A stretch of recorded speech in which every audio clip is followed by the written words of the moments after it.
இன்னைக்கு நான் அதுவும் கெட்ட வார்த்தை பேசல.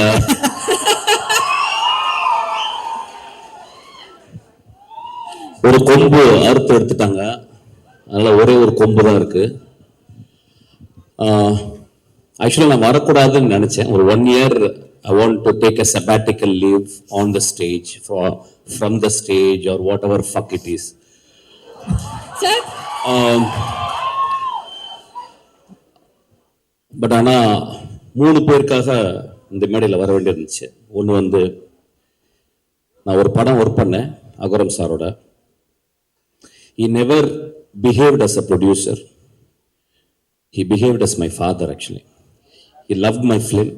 He loved every process of my filmmaking. அந்த படம் பெருசாக அவருக்கு வந்து பிரேக் ஈவன் தான் பண்ணியிருக்குன்னு நினைக்கிறேன். பட் இன்னும் சொல்லுவார், என்னுடைய கம்பெனி எடுத்த பெஸ்ட் படம்னு சொல்லுவார். ஸோ அவருடைய அன்புக்காக இந்த படம் மிகப்பெரிய வெற்றி படம் அவருக்கு. அவர் வந்து ஒரு மிடாஸ் டச் மாதிரி, whatever he touches it will be a hit film. அந்த மிடாஸ் டச்சிலேருந்து 2 குழந்தைகளை பெற்றெடுத்திருக்காரு. ரொம்ப எக்ஸ்ட்ரானரி சில்ட்ரன். எனக்கு தெரிஞ்ச இந்த ஏஜில் இந்த 2 குழந்தைங்க ஒர்க் பண்ணுற மாதிரி கிட்டத்தட்ட everyday they come to the spot வந்து பார்த்து ஒரு 8 hours உட்கார்ந்து என்ன நடக்குதுன்றதை தெரிஞ்சுக்கிட்டு support they gave for the encouragement to the அஸ்வத்தோ இல்லை எல்லாருக்குமே ஃபென்டாபிளஸ். அந்த 2 குழந்தைகளுக்கும் இந்த வாழ்த்துக்கள். அப்பா உங்கள்கிட்ட கூப்பிட்டு போயிருக்காரு. நிச்சயமா நீங்க நல்ல படங்கள் எடுப்பீங்க, என்னுடைய மனதார்ந்த வாழ்த்துக்கள். அதுக்கப்புறம் வந்து பிரதீப், கடைசியில் வரேன்டா உனக்கு. பிரதீப் வந்து ஒரு ப்ரூஸ்லி அவன் ஆக்சுவலா.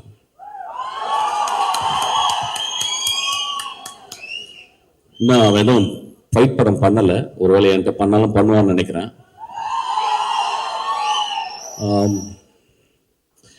ரொம்ப நாளைக்கு அப்புறம் சினிமாவில் வந்து ஒரு யங் ஸ்டாரை நான் பார்த்தேன் ஆக்சுவலா. ஒரு பிரைட்டஸ்ட் ஸ்டார் ஆக்சுவலி. அது வந்து லக்காலையோ யார் பின்னாடி இருந்து புஷ் பண்ணியோ அப்படிலாம் வரல. Is sweat is as up actually. He came out with a bang. And next படம் பிக் பேங். அதுக்கப்புறம் ஆக்டரா அந்த படத்துல வந்து ரொம்ப ரொம்ப சென்சிபிளாக நான் பார்க்குறேன். அவனுக்கு நான் தான் ஆன்டகானிஸ்ட், நான் தான் வில்லன் இந்த படத்தில். அவனுக்கு நல்ல வில்லன் ஆக்சுவலாக. ஸோ எனக்கும் அவனுக்கும் நாங்கள் நிறைய சீன்ஸ் வரும்போது நாங்கள் இன்டராக்ட் பண்ணி பேசுவோம். இஸ் மோஸ்ட் டெடிக்கேட்டட் ஆர்டிஸ்ட் அவன் ஆக்சுவலாக. ஒரு வெரி டைரக்டர் ஃப்ரெண்ட்லி ஆர்டிஸ்ட். இன்னைக்கு இருக்க நிறைய ஆக்டர்ஸ் அந்த மாதிரி கிடையாது. ஒரு கிளாப் பண்ணுவோமா? நான் ரொம்ப முக்கியமான விஷயத்த சொல்கிறேன். ஒரு டைரக்டராக எனக்கு தெரியும், not that many people are very director friendly actors. ஒரு 4 படம் வந்தவொடனே ஈகோ வந்துடும். அப்புறம் ரசிகர் மன்ற தலைவர்கள் பாலெல்லாம் ஊற்றுவாங்க. அதுக்கப்புறம் உயரமே ஆகாமல் 2 அடி வளர்ந்துருவாங்க. அதுக்கப்புறம் வந்து நுனிநாக்கு ஆங்கிலம். அப்புறம் 200 பேர் பின்னாடி வருவாங்க, எதுக்கு வராங்கன்னு தெரியல. Then they forget actually. But on the ஸ்பாட்ல மோஸ்ட் ஹம்பிளஸ்ட் ஆக்டராக நான் அவனை பார்த்தேன். என் தம்பி இருக்கான் விஜய் சேதுபதி. அது இந்த இடத்துல பேசக்கூடாது, நான் ட்ரெயினில் பேசிக்கிறேன். ரொம்ப ரொம்ப ஹம்பிளா.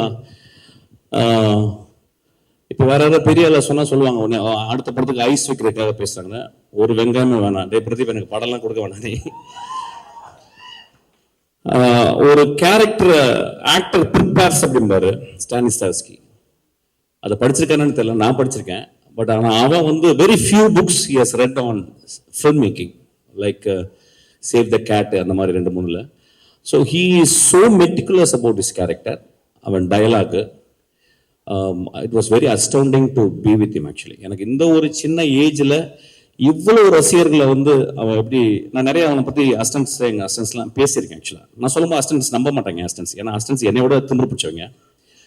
அவன் இல்லைடா அவன் ரொம்ப பிரைட் ஃபெல்லோடா, அவனுக்கு ரொம்ப இருந்தான். சார் என்ன சார் சொல்கிறான், என்ன பெரிய வெங்காயமா சார் அப்படிமா? இல்லைடா வெங்காயம் தான் அவன் வந்து அவனுடைய டெடிக்கேஷன் நான் பார்த்தேன்டா. அப்புறம் ஒரு எக்ஸாட்டிக் சென்சிபிலிட்டி அவன்கிட்ட இருக்கு.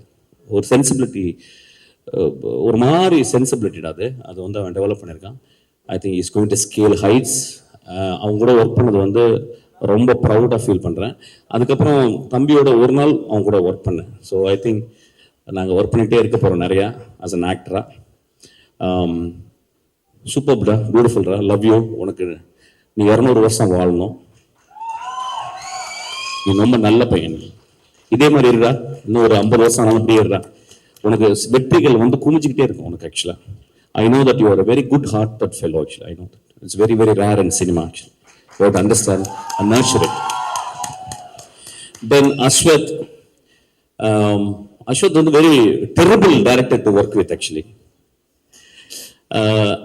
ஏன்னா அஸ்வத் வந்து 2 விதமா அட்வைஸ். அஸ்வத் வந்து எப்படின்னா வந்து ஸ்பாட்ல இருக்கும்போது ரொம்ப டிக்டோட்டரியலா இருப்பான். அதாவது வந்து ஒரு டயலாக் பேசும்போது கூட நானும் பிரதீப் நாங்கள் கேள்வி பண்ணிப்போம். பிரதீப் லைட்டா மிஸ் பண்ணுவான். உடனே வந்து இல்ல அப்படி பேசக்கூடாது, இப்படி பேசு, இந்த வார்த்தையை இங்கே பேசு அப்படிமா. அப்புறம் நடக்கும்போது ஒரு ஸ்டெப் விட்டு 2 ஸ்டெப் இப்படி போகக்கூடாது, ஒரே ஸ்டெப் தான் அப்படிமா. நாங்கள் 2 சிரிச்சுப்போம் ஆக்சுவலா. பட் நாங்கள் 2 பேரும் டேரக்டர்ஸ், எங்களுக்கு தெரியும் நாங்கள் இருக்கும்போது நாங்கள் அப்படிதான் இருப்போம். ஸோ ஒரு டேரக்டர் அப்படிதான் இருப்போம். நடிகராக இருக்கும்போது எங்களுக்கு கஷ்டமா இருக்கு. டேரக்டரா இருக்கும்போது அந்த ப்ராசஸ் வந்து we cannot enjoy, but we have to understand actually. So such a hard working, very smartest guy. ரொம்ப சிம்பிளா அந்த படம் ஹிட் ஆகும். படம் பெரிய ரொம்ப எகிரி குச்செல்லாம் அப்படிலாம் பண்ணணும்னு இல்லை, ரொம்ப சாதாரணமாக அந்த படம் ஹிட் ஆகும். ஏன்னா இந்த படத்தில் ஒரு அழகான மாரல் சொல்லியிருக்கான்.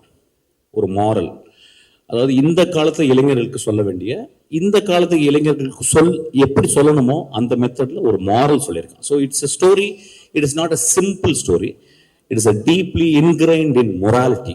எனக்கு அதனால தான் அவனுக்கு ரொம்ப பிடிக்கும். ஒரு காலேஜ் பையன் வாழ்க்கையில எப்படி இருக்கணும் அப்படின்றத அவன் அனுபவத்தை வச்சு வீவ் பண்ணி சொல்லியிருக்கான். So it is a very very important film. சொன்ன விதம் வந்து ரொம்ப ஹாப்பியா, என்னை மாதிரி சீரியஸா சொல்ல மாட்டான். எனக்கு வந்து இப்போ நான் வந்து ஒரு லஞ்ச் சாப்பிட்டேன்னா அட்லீஸ்ட் ஒரு தலையாவது ஒரு லஞ்ச் பாக்ஸ் மேலே இருக்கணும், இல்லைன்னா லஞ்ச் சாப்பிட்ட மாதிரி இருக்காது. பட் அவன் ரொம்ப கூலா நிறைய பெண்கள்லாம் வச்சு ரொம்ப ஹாப்பியா சொல்லியிருக்கான். It's a methodology, different methodology. But is a very very meticulous director.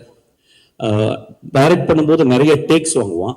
அதுதான் ரொம்ப சந்தோஷப்பட்டு நான் டப்பிங்ல போயிட்டு அப்பா ஃப்ரீயா போனா டைரக்ஷனோட டப்பிங்ல நிறைய டேக் எடுத்தான்.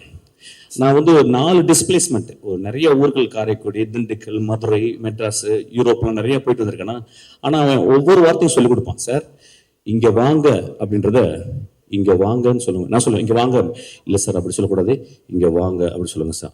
எனக்கு ஒன்றும் டிஃபரன்ஸே புரியாது. கடைசியில் அவன் சொல்ல நான் திருப்பி பண்ணி அவன் சொன்ன மாதிரி இங்க வாங்க அப்படின்ற. ஆக்சுவலா அந்த அளவு மெட்டிகுலஸ். இது ஏன் சொல்ல வரேன்னா, see these are all strengths. இதை ஏன் நான் ஹைலைட் பண்ணி பேசினா, these are all strength. நீ கடைசி வரைக்கும் அப்படிதான் இருக்கணும். you are going to scale heights again. But என்னன்னா நான் என்ன சொல்றேன்னா, அடுத்து உடனே இன்னொரு ஜாக்பாட் அடிச்சிட்டேன், சிம்புக்கு படம் பண்ணிட்டேன். மை அட்வைஸ், ஏன்னா ஏன் சொல்றேன் அட்வைஸ் சொன்னா, என்னுடைய நிறைய லெக்சர்ஸ் வந்திருக்கான். அது வந்து ரொம்ப ஹம்பிளா என்று சொல்லியிருக்கான். உங்க இன்டர்வியூஸ், உங்களுடைய லெக்சர்ஸ் எல்லாம் நான் கண்டினியூஸா வந்து பார்ப்பேன் சார், பெரிய இன்ஸ்பிரேஷன்ஸா சொன்னா. நான் என்ன பண்ண சொல்றேன்னா, இப்ப you are a very very talented man. The stories which you are telling is to next steps, and I want you to have a big leap into an extraordinary storytelling, because you have to live up to that. You have a greater talent. You please understand that. அவனுக்கு ஒரு பெரிய claps கொடுங்க. இந்த படம் வெற்றி படம், அடுத்த படமும் வெற்றி படமா தான் இருக்கும். ரொம்ப சென்சிபிளா ஒர்க் பண்றான். இதை நிறைய அசிஸ்டன்ட் டைரக்டர் வந்து புரிஞ்சுக்கணும். அவன் வந்து ஒரு ஷார்ட் ஃபிலிம் மேக்கரா இருந்து, ஒரு இன்ஜினியரிங் படிச்சுட்டு, கிராஜுவேட் படிச்சுட்டு வந்து சினிமா மேல பேஷனா இருந்துட்டு ரொம்ப அழகா எப்படி கதை சொல்லணும்னு சொல்லியிருக்கான். ஆக்சுவலா நாங்க ஒரு கேள்வி கேட்கும்போது அதுக்கு வந்து 6 பதில் வச்சிருக்கோம் ஒவ்வொரு கேள்விக்கு. So it is so beautiful to work with him. வேற என்ன பேசுறது, கான்ட்ரவர்சியெல்லாம் பேசுறதுக்கு எனக்கு டைமும் இல்லை, நான் சீக்கிரமா போறேன். பேட் கேர்ள்னு ஒரு படம் வரவே இல்லை. அதை வந்து அமுக்கிட்டோம். அதுக்கு பல காரணம் சொல்லிட்டோம். அந்த பேட் கேர்ள் எடுத்தது ஒரு பெண். அது பல காரணங்கள் இருக்கலாம், அதுக்கு போராட வேண்டிய காரணம், அதுக்கு வந்து எல்லாமே சொல்லலாம். ஆனா ஒரு பெண் எடுக்கப்பட்ட ஒரு படத்தை வெளியே வரவிடாம ட்ரைலர் வந்ததுனால அந்த படத்தை கீழே போட்டு அமுக்கிறது வந்து it is so unfair. It is so unfair. இங்க நம்ம ஒரு நல்ல படத்துக்காக உட்காந்து ஜாலியான படத்துக்காக எல்லாரும் கை தட்டுறோம். ஒரு பெண் உள்ள உட்காந்து கலங்கிக்கிட்டே உட்காந்துருக்கா. எனக்கு அது மனசாட்சியை உறுத்துது. So I just want to talk about this. I want to record this. So சினிமாவில் இருக்கவங்க எல்லாருமே சேர்ந்து ஈவன் பொலிட்டிஷியனோட பேசி அதை கட் பண்ண வேண்டிய இடத்த கட் பண்ணி சென்சார் பண்ணி அந்த படத்தை திரைக்கு கொண்டாடணும். ஒரு பெண் டைரக்டர் ஆகணும். ரொம்ப இம்பார்ட்டன்ட். It's very important.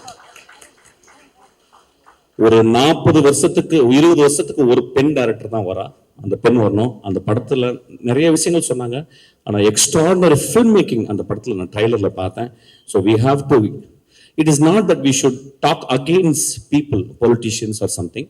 அவங்க சொல்றதுல நியாயம் இருக்கும். பட் எல்லாருமே கருணையோடு நினைத்து பார்த்து அந்த பெண் குழந்தை ஒரு படத்தை செய்திருக்கிறாள். அந்த படத்தை வெளிவரதுக்கு நம்ம எல்லாரும் கேட்டுக்கணும், கெஞ்சி கேட்டுக்கணும்னு நான் கேட்டுக்கிறேன். Thank you so much. Thank you so much. So it's a great evening. அவ்வளோதான். I'm getting bored. I'm leaving. Thank you sir. நீங்க இப்போ ட்ரெயிலர்ல பயங்கரமான பிரின்சிபலா வந்திருப்பீங்க. ஒரு ஸ்டூடெண்ட்டையும் பார்த்த உடனே உங்க டாப் ஆஃப் த மைண்ட்ல ஏதாவது ஒன்று தோணும். ஒரு சில ஸ்டூடெண்ட்ஸோட போட்டோ போறோம், உங்களுக்கு என்ன தோணுதோ நீங்க சொல்லலாம் சார். டாப் ஆஃப் த மைண்ட்ல ஒரு கெட்ட வார்த்தையில சொல்லிட்டு போறேன் சார். அதான் நீங்க ஸ்டார்டிங்லேயே சொல்லிட்டீங்களே சார் ஒரு வார்த்தை. பார்த்தலாமா சார்? பொறுக்கி, இனிய பொறுக்கி. Okay sir. பெரும்பொறுக்கி, இனிய பெரும்பொறுக்கி. இன்க்ரீஸ் ஆகிட்டே போதே சார். இவளை நான் ரிஜெக்ட் பண்ணிட்டேன் என் படத்துல. நான் தான் ஃபர்ஸ்ட் பண்ண வேண்டியது. ரொம்ப அழகா இருந்தாங்கிறதுக்காக ரிஜெக்ட் பண்ணிட்டேன். ஏன்னா எனக்கு கொஞ்சம் மிட் ரேஞ்சில் வேணும். ரொம்ப டவுன் டு எர்த்தா பக்கத்து வீட்டு பொண்ணு மாதிரி வேணும். அவ ரொம்ப அழகா இருந்தா, அதனால ரிஜெக்ட் பண்ணேன். சாரி டி. You understand what I'm saying? You want me to say in English or Hindi? Okay, it doesn't matter. யாருன்னு கேட்பாரு. ஏய், இதெல்லாம் ஒரு ப்ரிப்பரேஷனா சார்? என்ன நீங்க ஏதாவது நான் இதெல்லாம் கெட்ட வார்த்தை பேசுறேன்னு நினைச்சேன்டா. டேய், so kind of you sir. Thank you. என்ன விட ஒரு நல்ல ஒரு பாப்பீங்க பாருங்க. டேய் மாத்திர ஒரு சினிமால நடிகனுக்கு நம்ம வந்து ஃபேன்ஸ் இருப்பாங்கல்ல, இப்போ வந்து ஒரு காம்பேர் பண்றதுக்கு ஃபேன்ஸ் இருக்கும். Very important. Thank you sir. Okay, சீக்கிரம் மாத்திரு. ஒரு கண்ணு தெரியாத மான்ஸ்டர். இந்த சினிமால ரொம்ப கம்மியே நல்லவங்க இருக்கிற இடத்துல, நிறைய கெட்டவங்க இடத்துல ரொம்ப கஷ்டப்பட்டுக்கிட்டு ஏதோ மேனேஜ் பண்ணிக்கிட்டு சீக்கிரமா சினிமா விட்டு வெளியே போக போற ஒரு டைரக்டர் சார்.